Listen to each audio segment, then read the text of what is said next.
Hi guys, it's Cherish from the Motley News, and I'm here today with a special guest, Faith Adiele. Adiele. And am I Adiele. Adiele?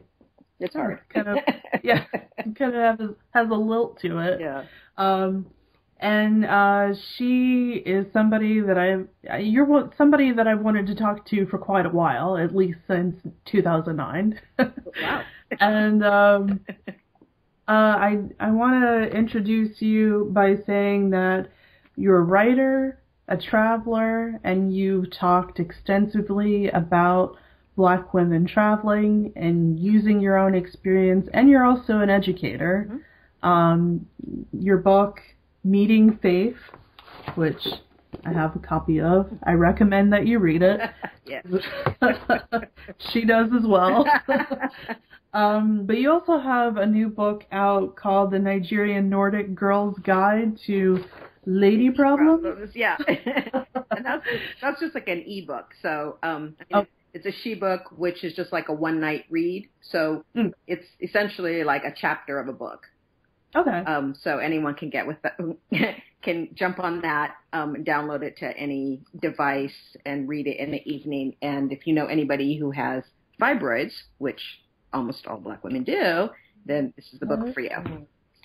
Oh, wow. Yeah. Okay, I know that myself has been an issue in my family, which usually has led to full-on hysterectomies. Yeah. So I'm going to check that out, Yeah. just so I can be better educated. Yeah. Um, Again, I'm just using my experience, but I'm kind of filtering it through a tricultural lens. So looking at how Western medicine deals with it, how they might deal with it in Nigeria, and how we might deal with it looking through a Nordic framework to kind of figure out what to do, because we're on our own when it comes to that. Yeah. In fact, that's another video that I want to do soon, is talking about the Black female experience in medicine as a patient. Yeah. So I might have to pick your brain about that later. Oh. But you also had a television spot on PBS a while back, My Journey Home, which discusses you going to Nigeria to find, the other half of your family, which is exciting. And you've had Huffington Post spots and Oprah magazine spots and the best, NPR. It's up there. And so anyway, I want to let the viewers know that I'm a big fan of yours, and I appreciate the things that you've done in changing the face of travel, international travel, that is. And I'll have a few questions about that. Cool. My first question would be, you've written so much in so many different genres. What's your favorite genre to write in, and why? Creative nonfiction, hands down. Because I tell my students that it's the one that's poised for world domination, that it can consume all other genres in its path and and incorporate them, not destroy them, but incorporate them. So I love the fact that kind of the activist in me likes, that it can have the hard-hitting research and kind of biting commentary that you would see in journalism or in criticism, but it has the lyricism of poetry, which was the first thing, my first love. It tells a story the way fiction does.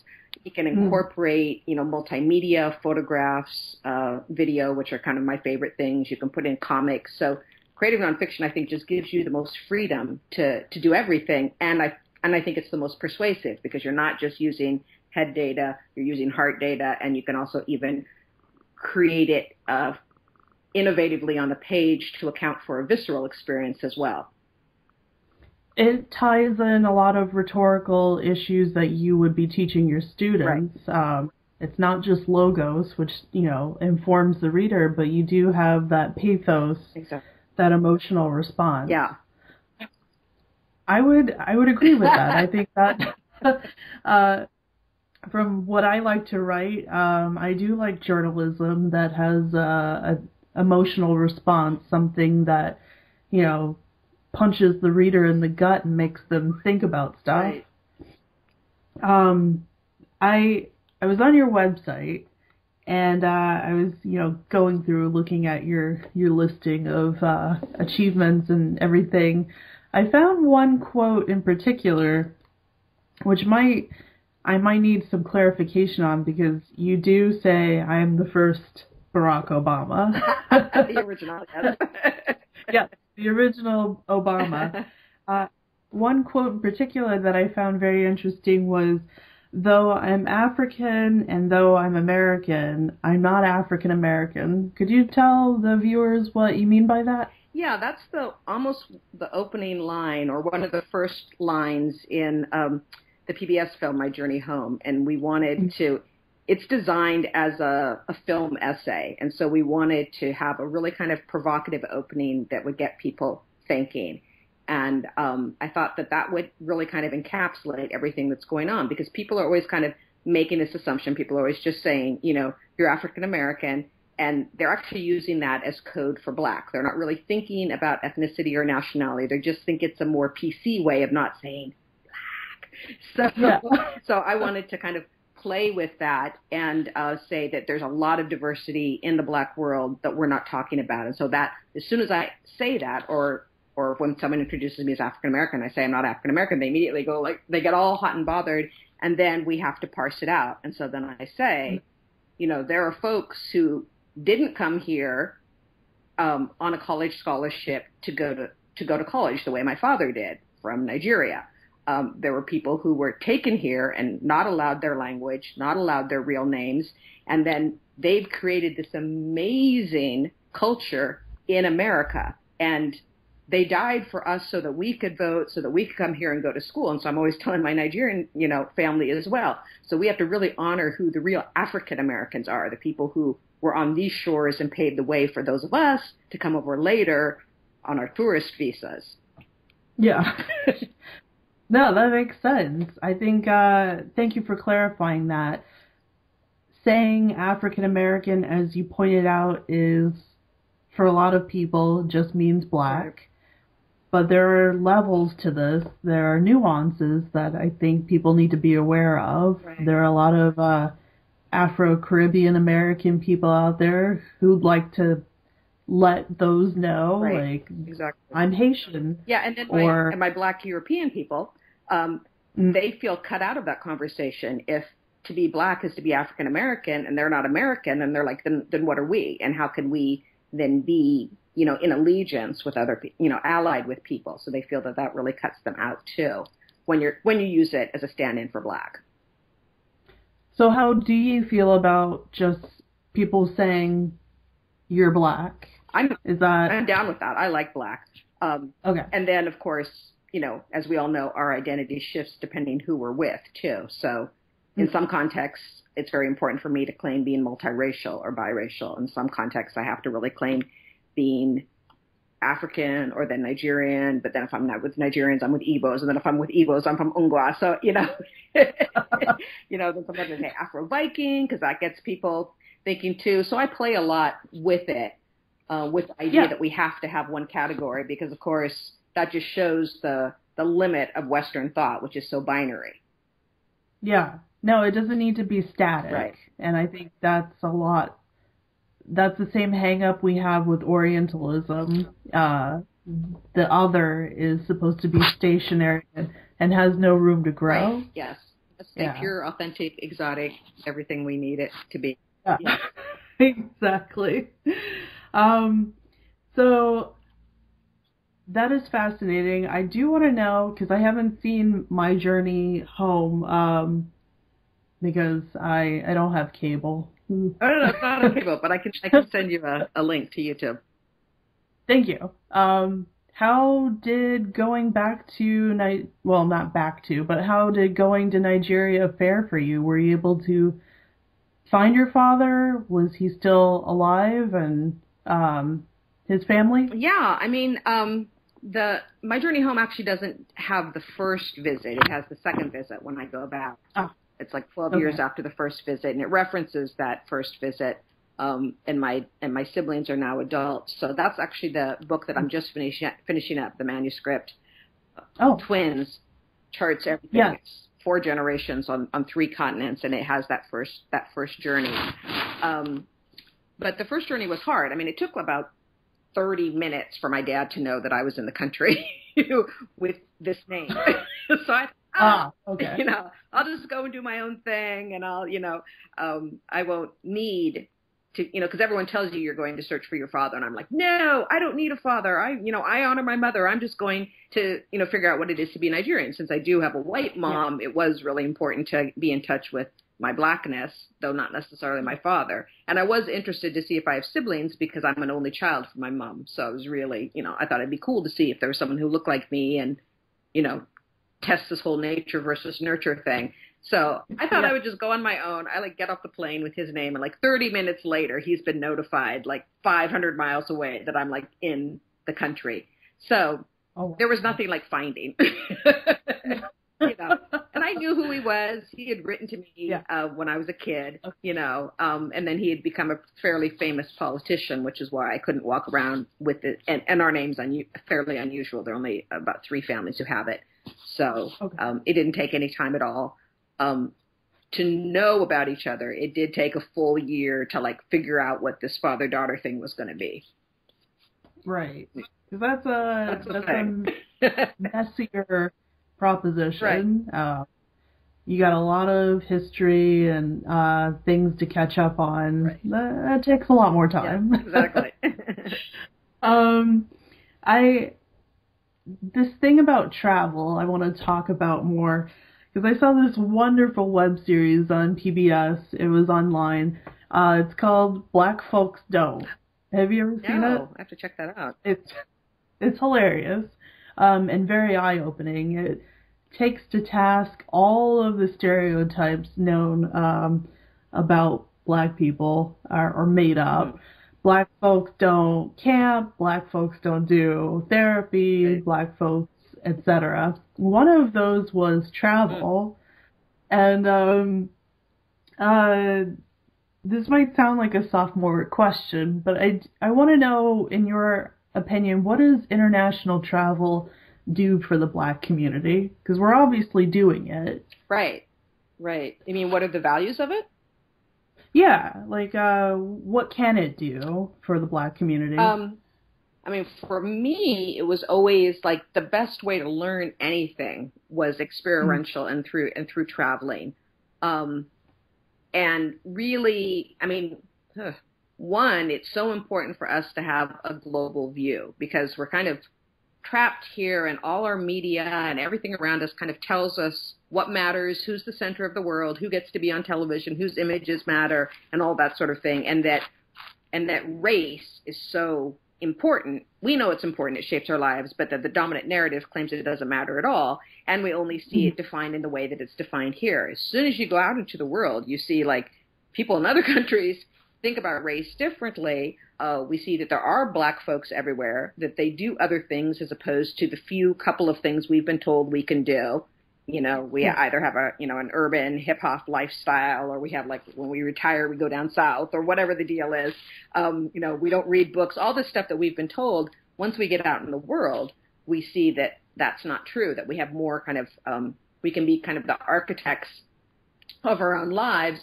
We find people that we connect with, culturally, like Southern Hemisphere folks who have a lot of kind of similarities with the way, we may not even know how much of our kind of cultural currency comes from Africa, and then we see it played out in Asia and Latin America. There are ways in which we connect with people. And it can just be eye-opening, it can be affirming, it can be inspiring, it can be challenging. We also see what about being American makes us ethnocentric. And so we've kind of bought into that, so it challenges us. And, the kind of pain and struggle of being outside of your comfort zone is one of the most kind of potentially transformative dynamics that you can have. So it's just so educational. Plus, then we're educating the rest of the world, too, because they say, what, you're American? You don't look like what we think an American is. And then you can break it down. Or, people can ask about the stereotypes that they've been sold via media, and we can be contradicting that and deepening, that global understanding. We can be ambassadors. Exactly. Much needed ambassadors. Yeah. Yeah, I personally, and you've been to Thailand a few times, much earlier than I have. When I was there teaching English, I didn't see any black people in Bangkok, which I thought was kind of peculiar.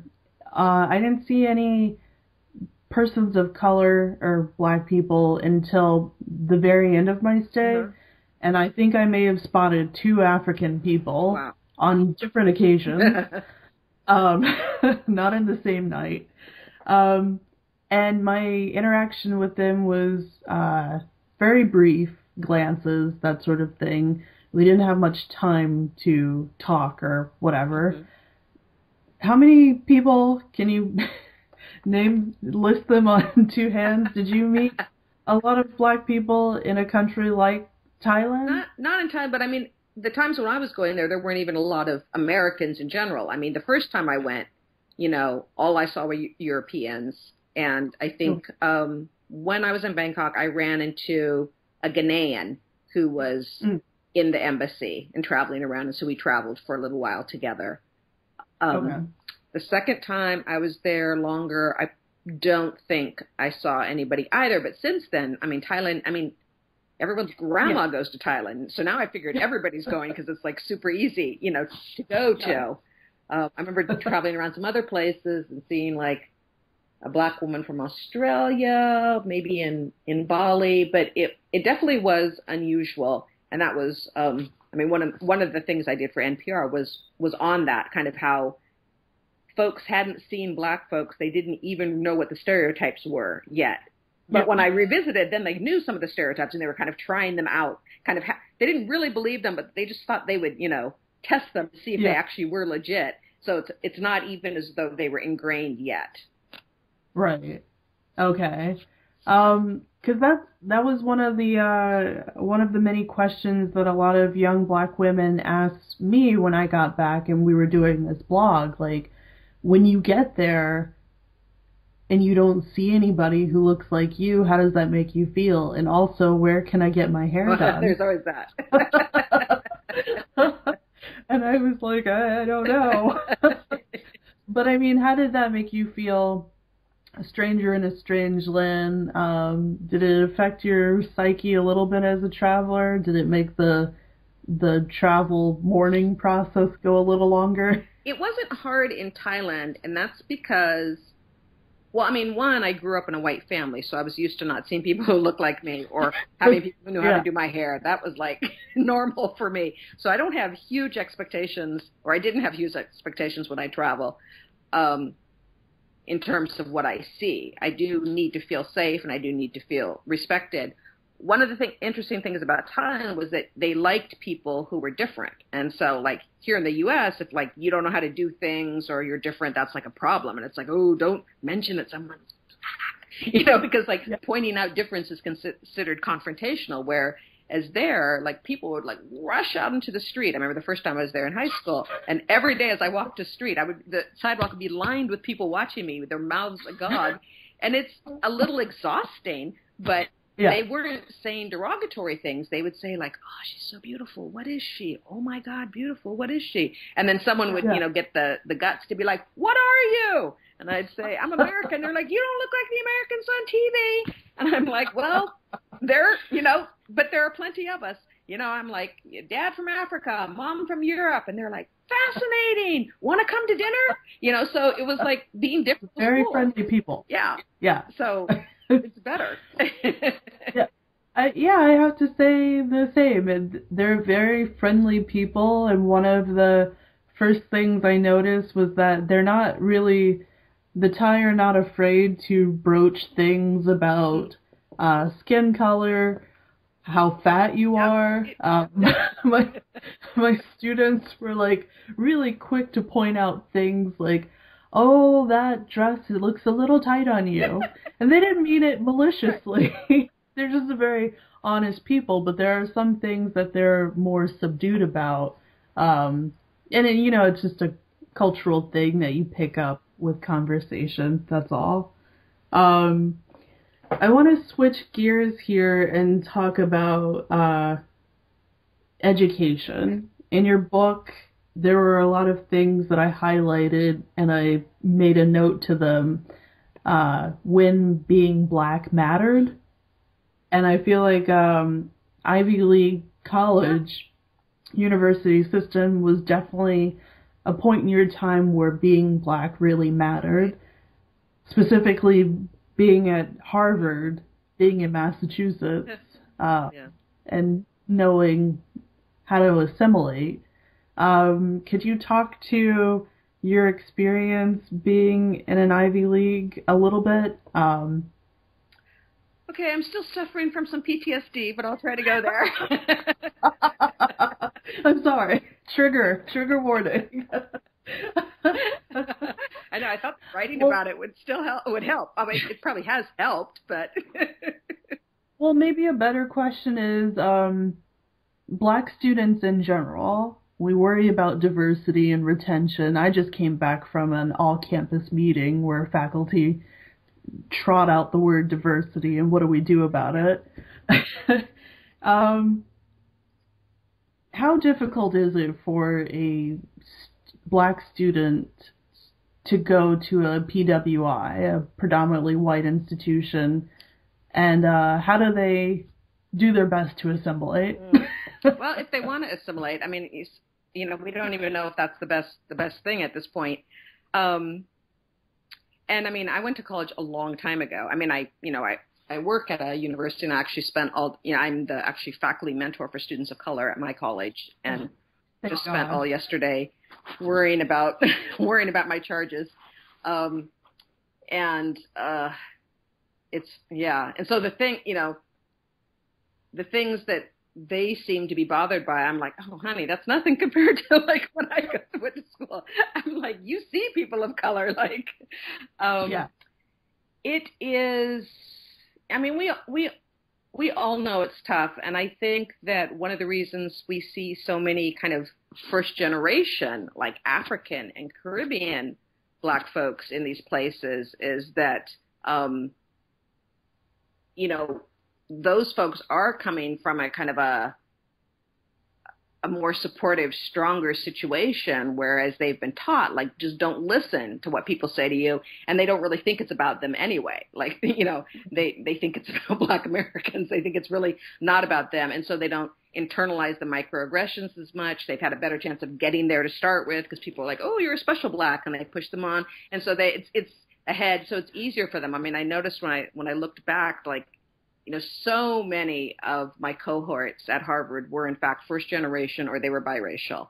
And so they might have been coming from situations where they weren't targeted as much as Black Americans, which got them there to start with. And they might have had better support systems for staying there, or they were just looked at differently as, oh, you're special, and given more help, I think is part of the situation. There's much more talk about it now. One of the reasons I ended up flunking out is because I had so much shame involved in not being able to make it, and having people all the time telling me I was just there because of affirmative action. So that when I did start to falter, like, I didn't want anybody to know, and it also felt like, oh my God, I'm fulfilling this, this prophecy, even though you, like, fourth generation legacy kid who's dumb as a post are the real affirmative action, but I didn't really have that vocabulary. So, and now I see things like that great film Dear White People and other things that are like, talking about it more openly. Harvard Black students have been really vocal and kind of, taking things on. So one would hope that things are getting better. But you do need a strong backup. You need your village in some way to help you. And I was so, because I didn't have any of that because I'd come from a white mother. So I didn't know there was a such thing as Black fraternities and sororities. I didn't know, like, how to connect with Black folks. So I didn't know how to get the support system I needed. And I felt kind of illegitimate all the time, that like any point someone's going to look at me and be like, you're not for real. What are you doing here? So it was very hard for me. It's the, what do they say that's called, where you feel like a fraud all the time. Grad students have it a lot. Women have it a lot. Really? Imposter syndrome. Yeah. Yeah, I definitely felt like that. Yeah. I kept on checking. I'm like, okay, I look black? Okay, I look black. Can I enter this space without being exposed as a fraud? Yeah. Is anybody going to find me out any moment now? Yeah, I've sat in a number of office hours listening to the same black student who says, I didn't expect to have you as a professor or instructor. I'm surprised that there are any black instructors here. I feel really lonely and alienated. And it's hard to, you don't know what to say in a 15-minute appointment about some psychological existential crisis a student is having, except to be honest with them and say, count this as your first experience in the white world. When you get a job, you might be the only one there at that corporation, so here's to practicing. Which is, we laugh, but, I do feel really terrible when they leave, like, did I help them enough? But it's exciting to know that that's one of your jobs at your university. Where do you teach again? I'm at California College of the Arts, which is a small school in the Bay Area. Wonderful. Okay. Well, that's a great place to be. Yeah. I feel like California is a tad more progressive than Toledo, Ohio. So,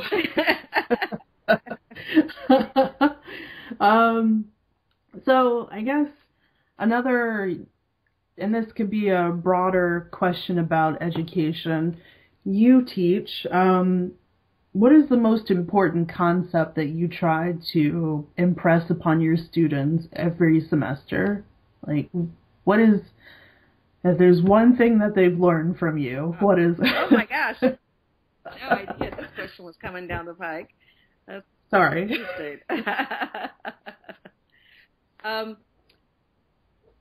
I guess I'm trying to teach, because I'm trying to think what would be applied to both literature and creative writing, which are the two things I teach. And I guess it would probably be the diversity of perspectives, so the fact that literature affords you the opportunity to walk in someone else's shoes and really see from a different worldview someone expressing their humanity. And that would also then be the importance of personal narrative, that I'm always teaching personal narrative as a kind of as civic engagement, that it's, people are often told that it's navel gazing, and I'm like, for those of us who are underrepresented or misrepresented, actually telling your story is an active form of civic engagement, of protest, of democracy, of multicultural performance, that sort of thing. And then I always choose literature that's going to put them in that position too, that they're going to feel something really strongly. And that's the importance of literature, that it's going to really challenge us and hopefully allow us to move outside of what we know ourselves.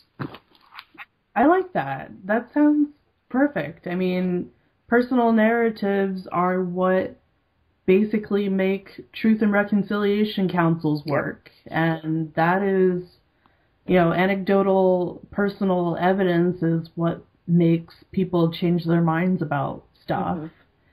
And I think that's fantastic. I probably should be doing more of that in my own class. What are you teaching? Freshman Comp 101. Okay. So, ooh, you've got them. You're the one with the power. I know. It's exciting some days, because today, I decide we're going to learn something more sociological. Today we're going to learn something more political. Sit and write about it for a little while. That's so great. So yeah, I think that's the most exciting part of my job, and of course doing this for the Motley News is probably more fun. But I want to throw out one last question. I'm not sure if I talked about the book too much. Because I feel like maybe you get asked too many questions about being a black Buddhist nun. Is that I'll ask is anything that that will be getting helpful to stale? your listeners. I mean, I'll answer anything that will be helpful Yeah. to your listeners. Well, I mean, in the book, you go to Thailand for the second time, not the Yeah. first time, because you were like 12. Um, but when you were older, after the whole Harvard issue, you do what I think is kind of the unthinkable and become a part of the Buddhist nun order. Mm-hmm. And for somebody who's not very theologically aligned, I just found that kind of incredible. I hate to sound so amazed by it, but geez. Could you talk just briefly about, like, what prompted you to move into that direction, and what did you gain from it? Sure. I mean, I was just as surprised as you. Okay. I mean, I was not theologically minded either. I was very anti-religion, in fact, because I'd grown up in this small kind of born-again Christian town, right-wing, and so those were so closely aligned. So I thought, religion was something bad that, like, stripped people of their rights and made them oppress others. And I had no idea that religion and spirituality were two separate things. Though my mother had raised me to study the world's religions. That was part of her kind of homeschooling curriculum. I mean, I went to school, but she supplemented because our school was so bad, and she wanted me to have an international outlook. So we practiced, like, we celebrated holidays from all different traditions around the world, as best we could. And so I had a basic idea of the tenets of most of the world's religions, but I still didn't know that spirituality was a thing outside of just who had started a religion and what its basic tenets were and who adhered to it. That's about all I knew.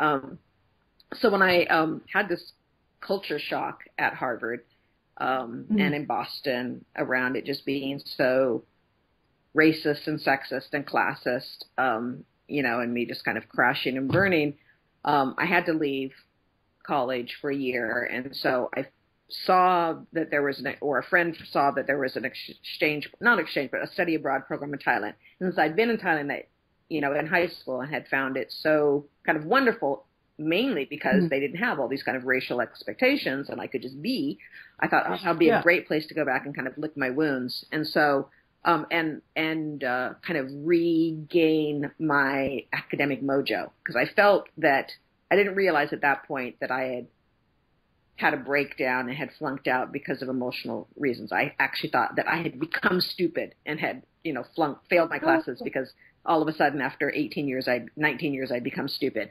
So I thought I would do a big, kind of big research project that would, like, redeem my intellect. And so I was looking for something, and we were encouraged to do, projects, find what our projects would be while we were, taking classes at the university in northern Thailand. And one of the students on the program, who was a man, said that he was going to study monks and then ordain as a monk. And I was like, it's so brilliant. Why didn't I think of that? So I was like, I'm going to do that with women. Everybody's like, you can't. Yeah. There's no such thing. And I was like, that can't be. So then I started looking for nuns and kind of collecting nuns and finding the temples where nuns were. And everybody was like, they're not worthy of being studied. So anytime I would say, I want to study nuns, they'd be like, nuns. Broken heart, broken home, Japan. Yeah. That would be the only reason a woman would want to ordain, is because she had failed at life. So of course that convinced me that I had to study them, and it was through this sheer stubbornness and hanging out with these nuns. And I would ask them, like, why would you choose this profession that is degraded? You're like, in the worst part of the temple, you don't get enough food, the conditions are hard anyway because they're aesthetic concerns, but then you're also looked down on, whereas monks are revered and people bring them things. Like, why would you choose this? And every woman said, I've never been more free. And that was like, you talk to a black woman about freedom, like that resonated for me. And I had the sense to know that even though for a black woman, I was really free, here I was traveling, all this sort of thing. I didn't feel free. And so then I began to think, there's a little difference between the inner and the outer, which I'm already experiencing with people trying to tell me what my identity is, this difference between the inner and the outer. And so that's when I really became kind of lost track of the research. I mean, the research became really personal to me. And then it was my advisor, who's had been a Thai monk who'd risen really high in the ranks, and he had left it at an old age and become a professor, and he was my religion professor. And he said, you're going to make the mistake that all Western anthropology has made, which is you go to a place in the Southern Hemisphere, you talk to some brown people, even though you're brown, and then you go back and you report on the narrative. And he said, you're asking them a sociological question, and they're responding with a spiritual answer, and you don't speak that language. And he's like, and how can you tell anyone's story if you don't really have anything at risk yourself? And so that really resonated for me with my political upbringing. I mean, I was a civil rights baby. So even though I didn't understand it in spiritual terms, I did understand the political significance of what he was saying, that I needed to risk and that it was possible I didn't speak the language they spoke. I still didn't know they were having a spiritual experience, but I understood the parameters of what he was laying out there. And so I said, okay, I have to ordain to be able to begin to dare to tell their stories. And so then in the process of like ordaining and not paying attention to the place where I was ordaining, I thought I was just going to swoop into some like, cool temple where we would like sit around and they'd be my informants, not realizing that I had chosen an intensive meditation retreat center in the forest tradition, which is very rare for women to be able to do. It was the only one in Thailand that allowed women, that you had to take a vow of silence, that you couldn't have money or shoes, that you were supposed to be meditating 19 hours a day, none of which I had ever done. I had never been quiet, and I never meditated. So it was the wrong place to be doing participatory anthropology. And I hadn't listened when they told me those things. So obviously some part of me, the smart part of me, was like, we need to be there. And so it was only until after I had ordained and I was there that I found out what the place was. And the head nun said, if I tell you what we're doing, you'll forget it. But if you experience it and touch it for yourself, you'll always remember. And if at the end of your time here, any woman wants to break silence long enough to be interviewed by you, that seems like a fair trade. Are you down? And I was like, that is an amazing thing she's offering me. And then that was the moment that it switched from being research and academic redemption to really an attempt to save myself. And it did. It saved me. I put myself back together, or they helped me put myself back together because it was stripping away all these externals. So all the stuff that race and gender and everything that had been projected onto me, as it is onto Thai women, we stripped that all away and just worked on our inner peace, and inner knowledge. And then I was able to return to the world and say, I don't even care what you're saying to me. That's not about me. Because everything inside of here has already been approved by me. Right, exactly. I don't need your validation. Right. Which, I mean, is exciting. And I think, God, a lot more women need to be more aware of that kind of thinking and that kind of philosophy. Because it sounds like today since the beginning of multimedia, everything, women have been seeking external validation without really finding something within. I think in another lifetime, I probably would have been an anthropologist, and reading your stuff makes me feel like you're Margaret Mead that took it up another level. And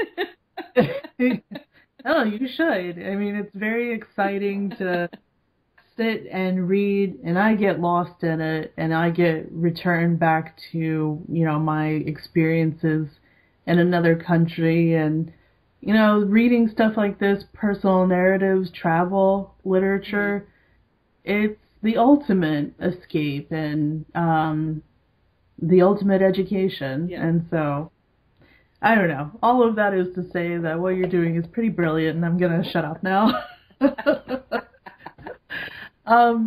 But I want to thank you so much for speaking with me today and hopefully enlightening listeners and viewers. Just expanding the ideas of what a Black woman is.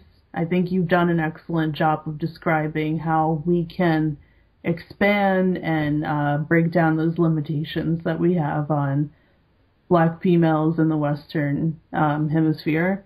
So, thank you, Faith. Oh, the opportunity. It was great. So anyway, if you guys have any questions or concerns for me or Faith, please add them to the description or the comment box, and I'll get back to you. Thanks for watching, and take it easy. Bye, Faith. Bye.